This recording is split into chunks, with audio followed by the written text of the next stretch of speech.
what we found out fairly soon was the frustration that was in the market with CRM software, and it was always validating sort of what we felt about it. So we put out a whole bunch of market research in the very early innings of our RFP tool, and quickly felt that we needed to continue to go deeper into business development, and where we are today is that sort of all-in-one platform that caters for sales enablement, marketing, storing your data, and really helping companies just win work smarter.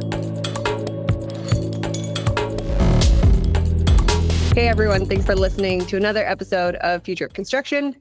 Today I am speaking with Tom Deane, co-founder and CEO of ProjectMark. Tom, thanks so much for chatting with me today. Yeah, Chloe, thanks a million for having me. Of course. So I will toss you an easy softball here. How did you find yourself in construction? It was from a really early age. Had family in construction. Grandfather was in construction, so he used to tell me a whole bunch of stories about him in New York in the construction industry. I always had people around me in construction, so I felt like I almost didn't have a choice. Even when I was like picking my subjects for school, it was always very practical, or woodwork classes and technical graphics and things like that. So from an early age, I knew I was going to be in the construction industry. In terms of what I wanted to be, changed, through my teens. There was a point in time that I wanted to join the trades and become a carpenter. And then that turned into wanting to be an architect, and finally settled on a degree in construction management, which I'd spent 4 years. So I picked it up in the early days of 7, 8 years old and sort of ran with it, and spent a good portion of the time and still very much in the construction space. So yeah, that's it. That's how it all started. I love it. I mean, you and I both, by the way, I came out of university and I wanted to be a carpenter. So Right. we've got similarities there. How did you start seeing an opportunity for ProjectMark emerge? Yeah, I think it was a couple of years ago we started to see all the emergence of construction technology come into the space, and some amazing software such as PlanGrid and the Building Connecteds. And my role within the construction industry was more so in pre-construction and somewhat post-construction as well. But every construction company or AEC business, the business development component comes from sort of that doer seller alongside, your C-suite, your BD and marketing. So I always felt I was that sort of doer seller. So very involved in, chasing folks, trying to win work, getting involved in project interviews. And I always felt that sort of a BD and marketing software was required, considering like it was such an important, workflow within any sort of business, and the systems that were out there were clunky, difficult to use. It was always a process with regards to RFPs and things like that. So that was sort of an initial innings of like, can we build something to really help companies market themselves better? And then that turned into more so where we are today in terms of, CRM and business development. So yeah, that's really where it all, kicked off. And how has ProjectMark evolved from its inception? I know Mercator, what we wrote in the basement of my house on whiteboards, is still kind of what it is today. It's taken a couple different iterations to get there, but yeah, I'd love to understand like what's the journey been for developing the tool. Yeah, for sure. Yeah. So we always wanted to play in the sort of marketing and business development space, and we really kicked it off with the RFP software. We had a bit of a public facing network for a time being, but really that was alongside this RFP tool, which we felt there was more of a pain that we needed to solve there. So that was our sort of first go-to-market product. What companies were paying for was really to help companies develop proposals in an easy manner. And we had experience in the past with trying to use Salesforce and different legacy systems within the vertical space. And what we found out fairly soon was the frustration that was in the market with CRM software, and it was always validating sort of what we felt about it. So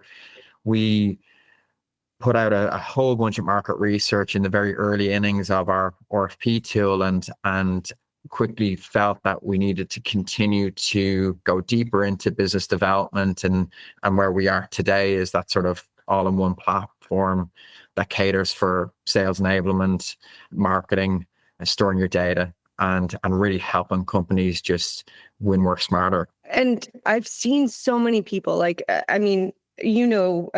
being founders, when we do all our discovery calls and things like that, like we learned so much about these construction companies. And I felt like 2021, we started Mercator in 2020. You guys started Project Mark when? Really getting going in 2021, but the very early innings when we still had our jobs were, 2019. I think I quit. I quit my job in 2020, and then we started building in 2021. But what I really realized in 2021, maybe 2022, was that it was like the year of the CRM. You hit timing incredibly well. Did you know that? Yeah, I think within the space today, there's just legacy systems that have been around. Yeah, obviously you've got Salesforce, and they really cater for the top 1% of construction companies, where you need to spend an arm and a leg to even configure for the space. And then you still have that massive challenge of like adoption, especially with your doer sellers. Like the amount of times we've heard too many bells and whistles, don't even know how to use the, Salesforce as a system, as an example. Then you've got another vertical player unit that has just been around for a long time. They really, the market share started in 1988. So we felt that there was a real need for something that was just a new option, brand new, innovative, keeping it simple. And yeah, the timing of it, based on what we knew about the space and based on, market sentiment, we felt like we needed to get there as soon as possible. And I think, touching on sort of the mindset shift, if you will, I think owners are becoming much more sophisticated in what they're requiring from businesses through the RFP processes. I think, there's clients, or our clients are folks in the construction industry, whether they have a system that we had a client come away from a system, said this sort of experience for them, educated them on what a CRM could do, but it just wasn't a fit for them. So I think there's still a bit of an education play of what CRM can really do for the business, and especially when everybody adopts the system, how valuable that can be. And I think people really understand the need to have all their data in one place and just be incredibly collaborative with one data set that's very transparent, rather than like everybody in their own data silos, and nobody knows what's going on in different businesses or different offices, should I say. So I think the timing of it is really just now in terms of CRM adoption within the space. What about adoption now, or adoption during the journey? Because a lot of what we talk about in Future of Construction is adoption, right? Whether that be tech or different mindsets in construction. What have you noticed as both challenges and successes that you've had in watching this industry start to adopt? That's a great question. And I think construction is incredibly unique in the sense that, it's just so high risk for companies to come in and bank on early stage startups, right? And software. They wouldn't do it with a subcontractor that's just came in, a year into business. They wouldn't trust them on a particular project right off the bat. So there's this sort of confidence that is required for a construction company to really trust, their software vendors, and really ensure that it's going to change or de-risk projects, or depending on, the software solution. I think what we can do as startups is really keep it incredibly simple and innovative in terms of like how easy it is to even validate or test, the workflow, and not make it an additional project for a team that's rolling out a particular software. Try to make it as easy, as light touch, and as least resistant as possible to prove the value that you can, prove out the software. In terms of implementation and adoption, it just needs to be simple and needs to be easy. The data needs to come in as quickly as possible, no matter what solution you're sort of, every construction software solution is data orientated, right? They're migrating data from whether it be change orders, whether it be, data intelligence, whether it be, project history, things like that. So it needs to be fundamentally incredibly simple, whether they're transitioning away from an existing system or they're growing out of, Excel. So yeah, it is a challenge, right? You have them risks with just the nature of construction alongside ourselves, and making sure it's just super seamless and really easy to prove out the value. How has your approach evolved over time based on what you've learned? I know that like our approach, for example, has been constantly evolving. If it, whether it's messaging and education about a new space, right? Because what we do is so new, it's not even a category yet. There's no precedent for it. And so oftentimes, if I look back at our journey, it's how have we shifted the messaging to educate over time? And then implementation, how do we support our customers over time? And how have we done that differently? And what have we done to learn? So yeah, what's changed for you from the early days to now in terms of how you support that change management with your customers? It's a great question. I think there's just so much that gets changed, right, from the very early days with, very limited resources as well. I think the more sales demos and prospect demos you go through from a process and an education component, the better off you become at sort of the step-by-step process and really make them feel comfortable. Same thing with marketing, right? It's like, I'm learning every day about, the value of marketing and it not being such a sort of a short-term ROI. It's really long-term. It's really educational based, like things like this in terms of content is really important. So that was sort of a mentality shift for like me as a first-time founder coming into start to build and scale the business. And then with regards to implementation, same thing, right? It's when you bring on a certain amount of customers, you learn from sort of your early base and how to best approach the implementation. And I think one key learning on that side is like there's a window of opportunity when somebody engages and signs the contract, and you need to make the absolute most out of that to run a really successful implementation. It also needs to be bought in from the top down. There needs to be an initiative there from, the executive team that this is happening. And when them two things combine, the implementation is really successful and the ROI the companies get to that ROI much quicker than, we'll give this software a shot and we'll only have one or two folks that are involved. Like that very rarely works. It needs to be, a mindset shift and an investment. And, when that happens, it's super smooth, seamless, and everybody's on the same page. And how do you make that work? Because I find, top down. So what we've learned is, when we go bottom up, our users truly are coming to us with the pain point. Yep. And they see the value and are instantly like, you just see it in sessions, frankly. Yep. You see it in sessions. They'll have, 15 sessions in a week. Yep. Versus when we sold top down for so long. And when we did sell top down, what we noticed was that the end user was not bought in. Yep. So founder to founder, I'm so curious, like, how do you get, and especially with CRMs, like, because we're so adjacent, I hear often in my calls that, we've deployed a new CRM and, I don't want to use it because, I have to go implement, so on and so forth. And it's just like a ton of like paperwork or digital paperwork.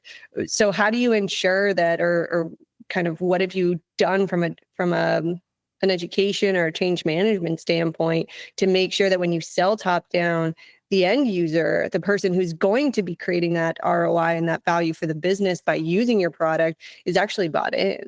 Yeah, I think for us, it's a hybrid, right? So, we're always building for our end user and our user base, and they're the champions typically who bring it to the executive team. And I think with, BD, marketing, and C-suite, they're all very much in the same sort of bubble of revenue growth, right? They're not billed to projects per se. So that decision-making process often includes the executive team on, call 2 or 3. So we absolutely meet and the folks that, bring this to the rest of the team are our champions or our end users, but you want to make sure that they have the support of the executive team to roll this out to the rest of their business, i.e. sort of the doer sellers. So it's definitely a hybrid approach. And I think different solutions are, will have different buyers and users and things like that. And I think with a CRM, it's so fundamental to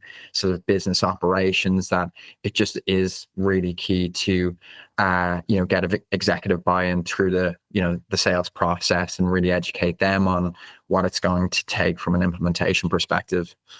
It's fascinating because as you're talking, I'm also thinking about how different our two companies are. Like, we have found ourselves in a space, and I keep referencing myself just from a place of benchmarking, but we've found ourselves in a space where, because there is, and I know how much, you guys support with implementation, we share customers and, the timeline it takes and the steps that you guys have kind of developed to make sure you have incredibly successful implementations and you're able to demonstrate really quickly your ROI back to the company. It's funny to me to think about how we're going bottom up right now and then helping to support that leadership decision by also kind of creating this type of content to help educate about, okay, what is it to, adopt new technology and what happens when your team brings you, a new tech to try out and, how to shift your mindset. So adoption has always been probably one of the challenges in construction that I've seen, that adoption mindset in particular.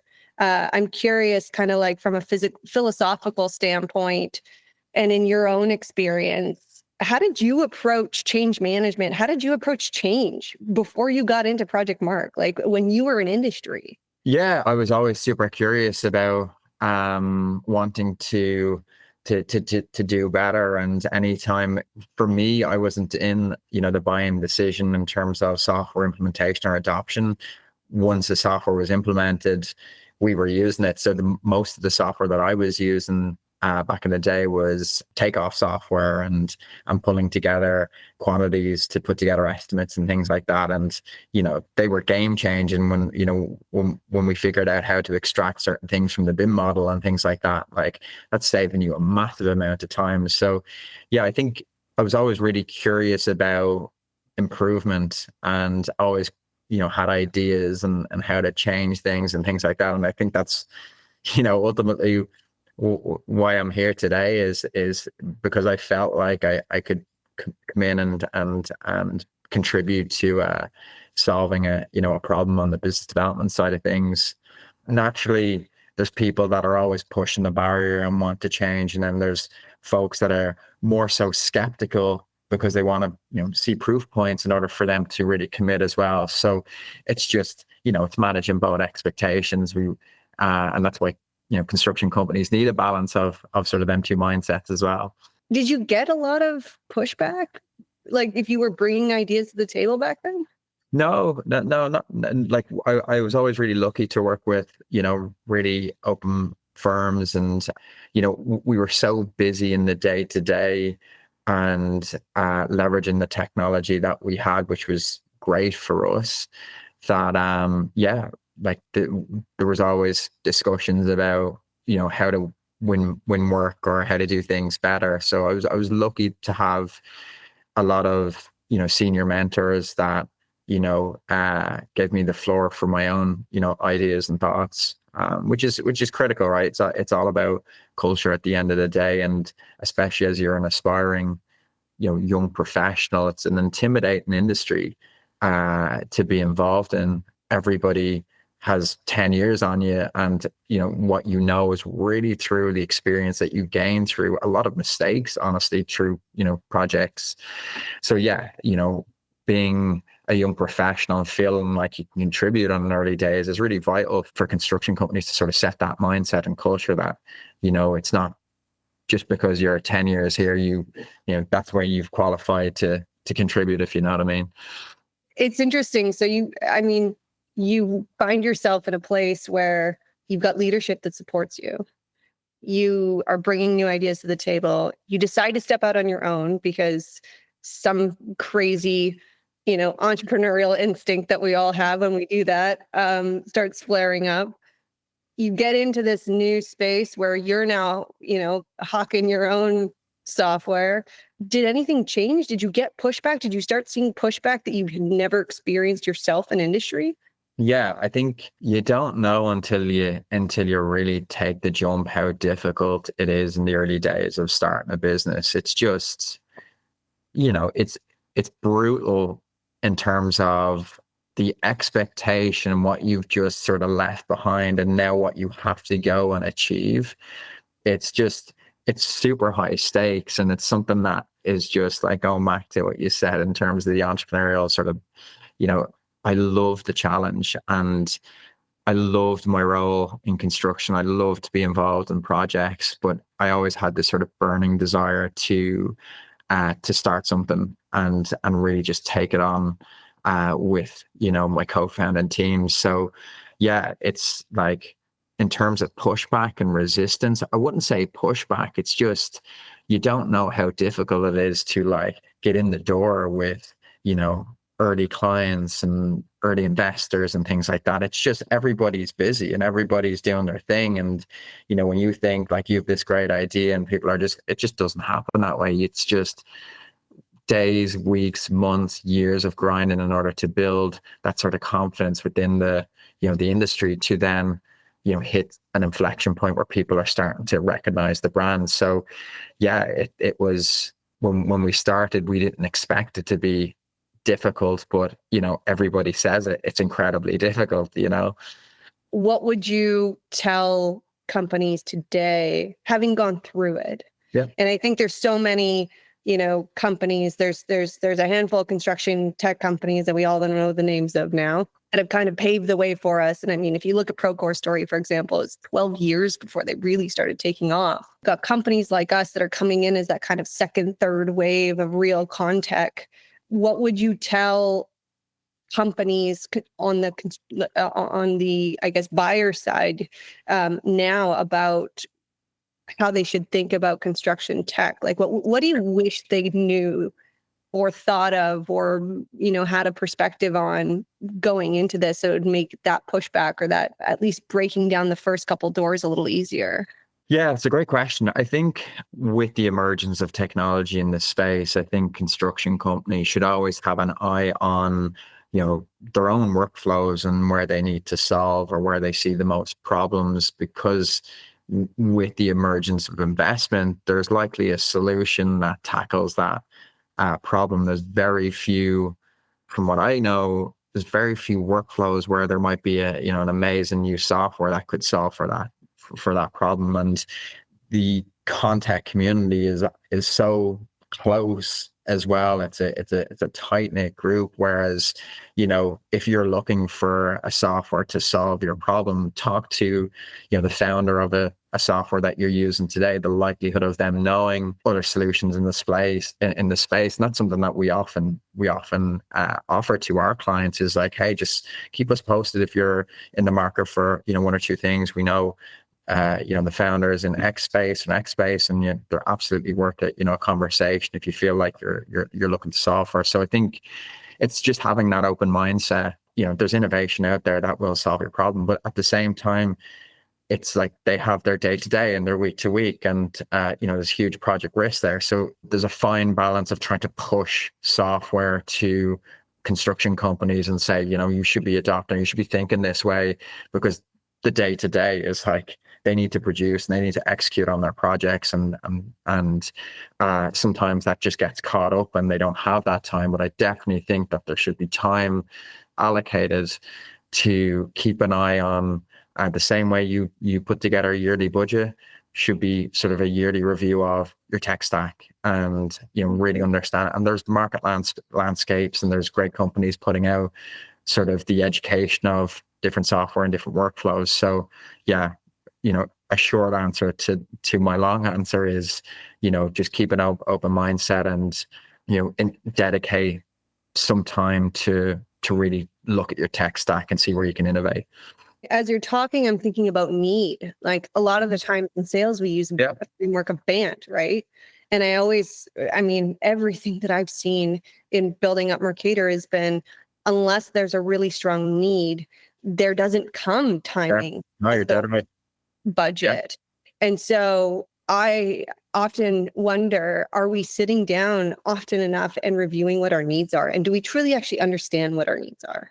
100%. And I think that goes both ways from solution to, there's solutions out there that don't solve a big enough problem for companies to care about. And that really starts at the like early innings. Like my advice to say early stage startups is you need to be spending as much time as you can with customers who are going to give you the time. Not every customer or prospect is going to give you the time of day, but there's amazing companies out there that will, and that have the mindset to innovate and lean as much as you can on the time that they'll give you to really hone in on problems. Because yeah, like you said, there's evaluate needs and from a seller or construction company's perspective, they really need to understand that how burning that problem is in relation to the ROI, software investment is going to bring. And then on the other side, from a startup perspective, like we need to be speaking to as many customers and prospects in the early days as possible, because they guide the way to the best software in the space. I couldn't have said it better. Honestly, this is the stuff I wish I had known 4 years ago. Right now. Talk to more people. I remember getting my butt served on a platter by an investor. I had told them that I was getting into the construction space and was pitching early days, doing all the wrong things, by the way. They had mentioned to me, they said, you need to go and talk to like 300 people. Yep. And I hadn't. And the thing is that not only that, but I want to say only in the last probably 3 to 4 months have I really understood and learned how to ask how and what questions that allow us to dig deeper into what is the actual pain here. Because I can tell you, and I don't know if you've experienced this too, but I don't think most people actually know what their pain is. I think they've been doing it the same way for so long. It's so easy to be high on your own idea. If it's a reasonably decent idea, you're not going to get pushback. Everybody's going to tell you that idea is great. And like you said, there's ways to really dive into, how they think about the problem that you're aiming to solve for and how they think about their day to day. And I think over time you do get better than that. It's in the early days, we made, the same mistakes and just being sort of super excited about starting the business and having these great ideas and everybody telling us like there's awesome potential here, but really getting into the fundamentals of their need. And the problem is we've just gotten much better at that over time because we've learned from our mistakes. So yeah, it's really important. It's really important. And I think for us, like it's very easy to be like, yeah, well, we're from construction. We know how people think. And it's like, that is like the worst mindset to have. We want to open the floor and let our customers do the talking and let our prospects do the talking and try to relate because we've been in the workflow, but it's not something like, we know the solution here. Let's build for, what we know. It's just a wrong approach to take. How do you balance that? And I ask from the perspective of, I used to work in a service-based company, right? In marketing and advertising, where the client says something, you go and build it. I've had to learn over time that in building software and being at my own company, how to kind of manage what the industry is saying, and then also our own roadmap. How do you do that, balancing kind of the two worlds of you have an idea of what you want to build, but then also you're listening to your customer intently? Yeah, it's a great question. It's always a challenge, right? Because there's the roadmap and then your engineering team can only do so much. And you're always sort of, you're fighting for space and time. I think over time, as we've brought on more and more customers, you start to see patterns of, what is needed the most versus sort of your ad hoc request. And then, as we think about future ideas, we roll that into sort of our customer feedback, and it's a sort of a careful way of doing that as well, because when customers are really wanting a particular feature, or we've already shared a roadmap, you don't want to come across as like super distracted and say, oh, here's what we're building in the next 3 or 4 years. So you almost need a core group of folks that know you for a long time, that you've been able to continuously deliver alongside, really listening to your newer customers, and really then prioritizing the feedback as necessary. So yeah, it is a big balancing act. How do your customers react to it? Are they open to it? Yeah, like we have to be really conscious of their time as well. But no, we're really lucky to have just awesome partners, especially those that have been with us from the early years, and have been really patient with us and provided the feedback. We're just lucky to have a great group of folks that we really rely on, their feedback and sentiment and things like that. For the most part, we've got a really great relationship with our client base, and I think they really get a sense as to their contribution and our curiosity to continue to improve their processes versus us just saying, here's what's next. Can you give us an example? Like, what does that look like when your clients are patient and you're working with them? Yeah, I think more so in the early days when your product isn't as mature, right? So when we were in the early days of our building our CRM system, we weren't Salesforce, and we're still not at the Salesforce level, right? And, we're competing with software companies that have been around for 20, 30 years. So there's certain things that just aren't there yet. And integrations being one of them, in the earlier days. So just being patient with certain requests and really trusting that we've been able to deliver for them in the past, versus just saying, well, I'm just going to go to a legacy solution that has all this. They truly believe in sort of our approach. So it's more so that sort of patience in us being able to get to that place. And thankfully now we're in a really great spot, and we're really competing across the board from a feature perspective. But in the early days, it's just, you really rely on folks that are trusting your angle and approach. They're the folks that are responsible for why Procore is Procore, or Building Connected is Building Connected, or PlanGrid's PlanGrid. It's like the early base of customers really started that sort of, they were the bridge to the next set of customer base. What characteristics gives a company that ability to be a great early adopter? It has a lot to do with mindset and how they think about change. And there's a lot of companies in the construction industry with that sort of mindset, and they're always looking to improve. It's just a matter of being able to catch them at the right time. But yeah, they're one of the market leaders, or well known within their market, whether that be just super local to say San Francisco or California or national. They usually have a great brand in market as well, and are known to really execute on good work. And they typically have innovation arms, or folks with that sort of mindset that have been frustrated in the past. And that's another sort of characteristic. You may not have that super curious, innovative mindset, but you may have tried 2 or 3 existing software and it just didn't work for you. And now you're willing to bet on something new, rather than go and go around the sort of merry-go-round again with another software that may not work for them. I feel like early adopters come from all different places. Yeah. It's kind of mind-blowing. I've seen massive billion-dollar companies be early adopters, and it's like, okay, that would make sense. You guys have the time and the space and the energy to adopt so early. But then I've also seen kind of mom and pop shops that are, super small, that step in and they're like, you know what, we want to be at the forefront. There's always new technology that can help us grow. And so we are intrinsically early adopters. I remember one of our first customers was just a smaller GC that was local to a couple of different cities. And it was, they were the ones that really gave us the proof point.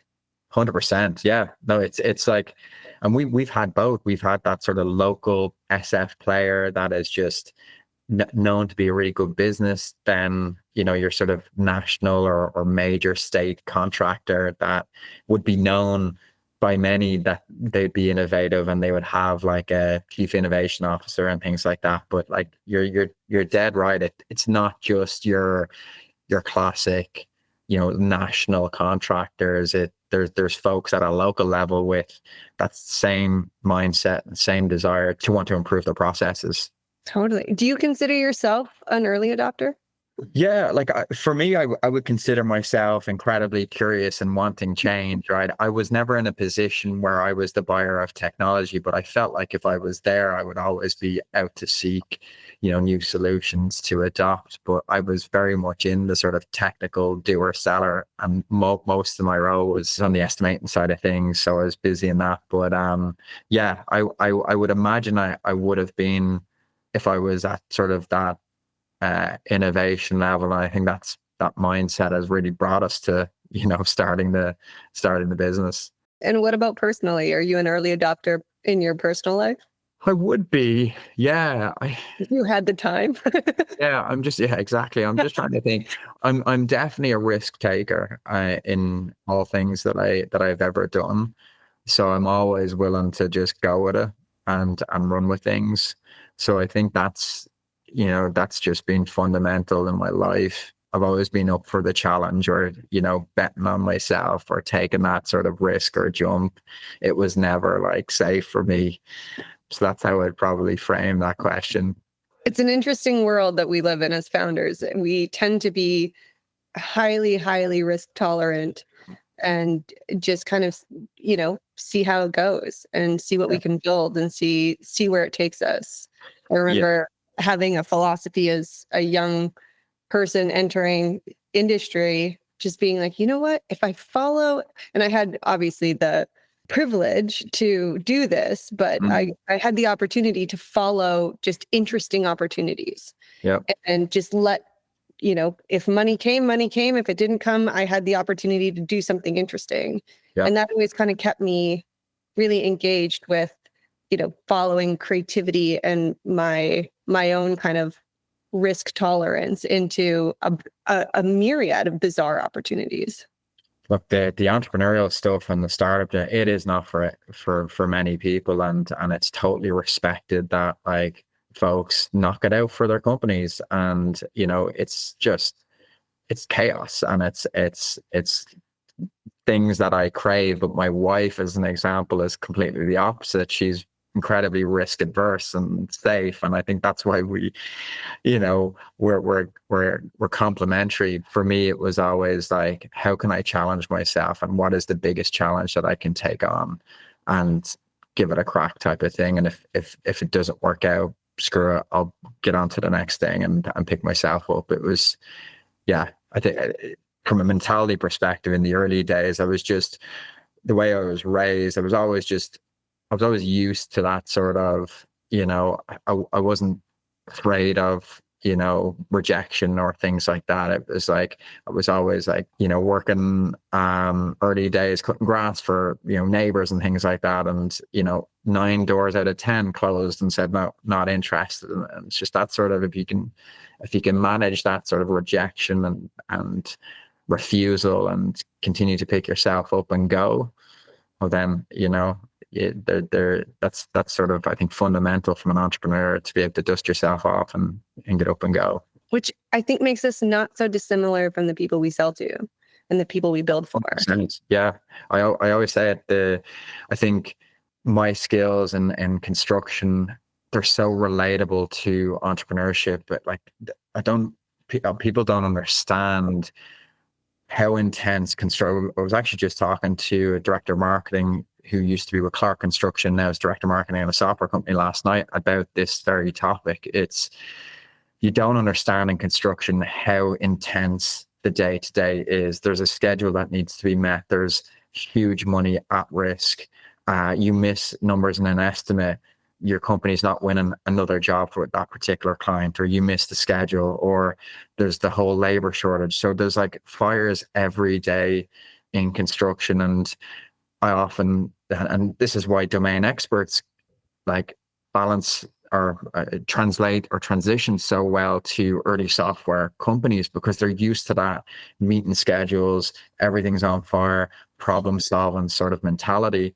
And I always, say to folks, it's like, I think my background and my experience in construction has really helped me in dealing with sort of the early fires of startup life. So yeah, you're dead right. It's super translatable. It's such a sophisticated, hard job, no matter what level you're at in the construction project life cycle. Everybody's accountable. Yeah, that's why I love it. That's why I love we love serving our customers. And just the fact that you get to be woven into the fabric of a city or a town or the things that are built around you. I mean, I say it often, but I never really truly understood. In fact, I actually teased my father a lot for being like, when we drive around town, being like, that's my building, that's my building, that's my building. It's like there's blood, sweat, and tears into that. There's a lot of stress. There's a lot of, making sure that, schedules are on time, budgets are on time, the building's getting built correctly. We're managing relationships and human relationships and trust. And, there's so much that goes into all this infrastructure that those people who are not part of the industry they never see. They never see. Yeah, it's a huge amount of pride. And that's why construction, people are so proud. It's like an immense amount of work. And that's why it's hard as a young, aspiring young professional in the industry, because it's just like years and years of experience and being able to look at a resume of all these different projects and be really proud of them. And it's something that, if it was one thing that I miss about working in construction, is that sort of validation where you can go around and say, I've worked on that or worked on that. It's something even in our pitch decks, and whether it be from a fundraise perspective or to our prospects, like we share our resumes and the work that we've done because we're immensely proud of it. And it's the one of the best things about construction. I think that's why people in construction really love their day to day is that purpose and contribution to a building that's never going to go away. Touch wood, they can always share their stories with their kids, their grandkids, of the work that they put in at that point in time. This has been such an awesome conversation. Thank you. And help me understand, or help the audience understand, if they want to get involved with Project Mark or learn more, how can they do that? Yeah, thanks a million, Chloe. For us, just find me on LinkedIn or head to our website, ProjectMark.com. We're bringing a super simple, innovative approach to business development and marketing, and would love to chat if you're interested. If you're on a legacy system or growing out of Excel, feel free to reach out. We'd love to chat. And I can corroborate that every client that we share has told me how amazing your product is and how it is a breath of fresh air for what they do. So congrats. That's awesome to hear, Chloe, and super excited what you guys are up to as well. Business development and strategy. We're big fans of Mercator. Yeah, totally. All right. Well, we'll talk soon. Thanks so much, Tom. Thanks, Chloe. See ya.